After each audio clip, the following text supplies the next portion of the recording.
Hello, it's Laura from Blossom with Laura. Here's the third video of how to make a table centre for an average size table. In my last video, I showed you how to fix the chicken wire into your container securely and leaving a mound on top, but making sure that the chicken wire goes right to the bottom. The mound will help any stems that go into the chicken wire, it will support them.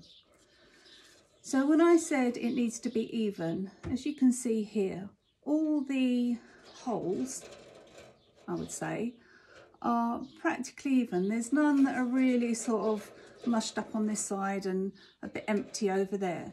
If you do find that that happens, you can easily put your fingers in and just pull the chicken wire so that it all looks quite even. Okay, I hope that's straight. So now the next thing to do is to put some water in. There's no lotions, there's no potions, there's no aspirins in here, it's just pure water. Fill the container up about 3/4 of the way up, because obviously as you add your stems the water rises. So we don't want it all spilling all over the place. We can always top that up afterwards. So I've already picked my greenery and I've stripped it because otherwise we'll never get to the end of this piece. I have some snowberry, beautiful crab apples, elderberry, Elaeagnus, variegated, cotoneaster, a little bit of ivy, but I'll be using ivy in the next video, and some rosemary. I'm just going to push this out of the way so that we can see what we're doing here. Excuse me.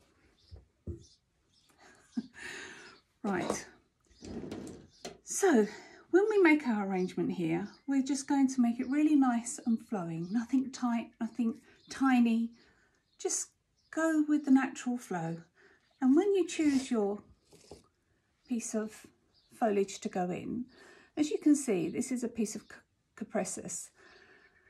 And it's actually bending over one way. So this, I'm going to naturally use it as it's growing. What I've done is I've stripped the bottom leaves off, and then I'm just going to cut on an angle because that creates a bigger surface and they can take up more water. Also do that with your flowers. And then I'm just going to gently place the foliage into the middle. As flowers grow, most of them, they grow from the bulb or the seed, and they come up naturally like this from the middle, and we're going to make our arrangement like that. So from the middle out, from the middle out, then it naturally floats.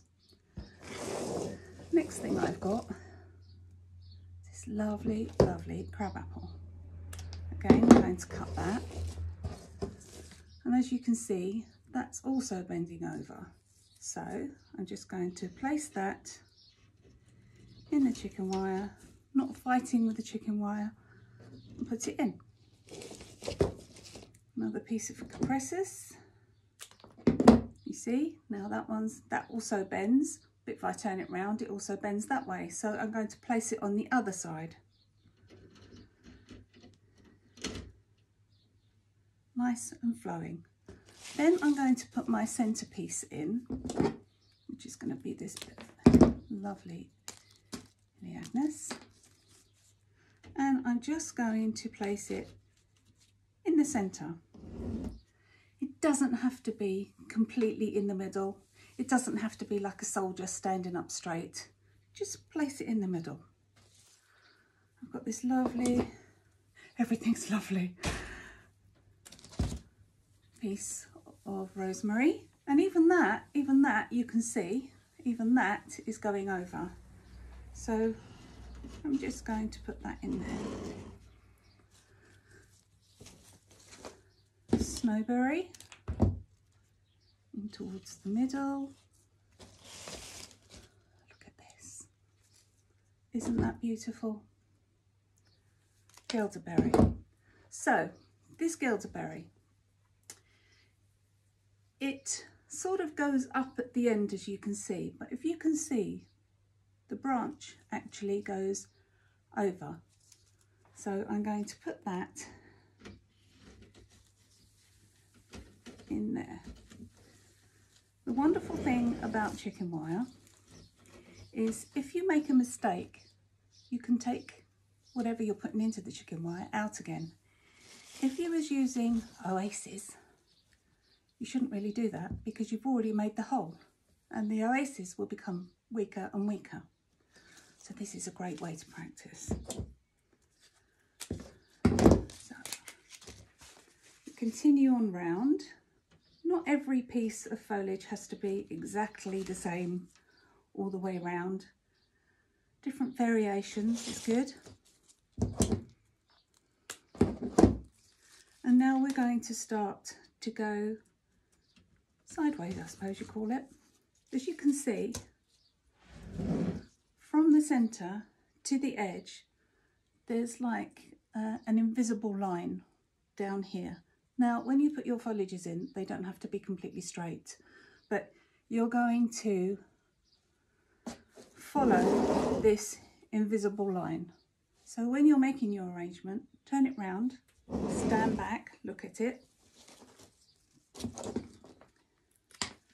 A selection of foliages is always good. In fact, you could make your arrangement out of greenery, as I did in a wedding I did a couple of weeks ago. The table centres were all greenery and we had lovely sage colour candles surrounding. It looked very smart, even though I say so myself. Ivy, you see, it's going over. I'm going to put that in there.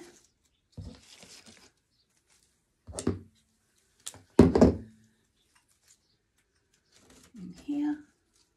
Don't fight with the chicken wire. It should all just support. Every stem should be supported. That's why it's really important to get the chicken wire perfect in the first place. Not perfect, but good and secure, of course. So in we go. A couple bits more.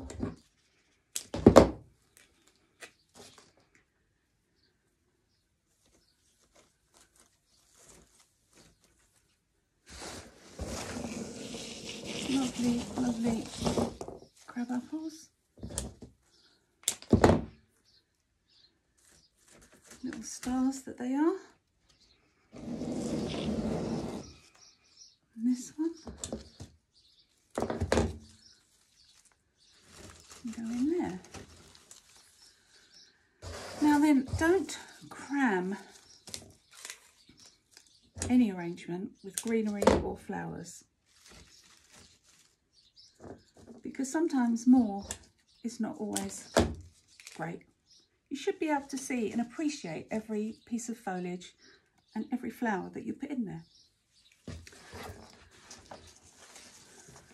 And I've just got this little bit of ivy I'm just going to put up there. Okay, get rid of that.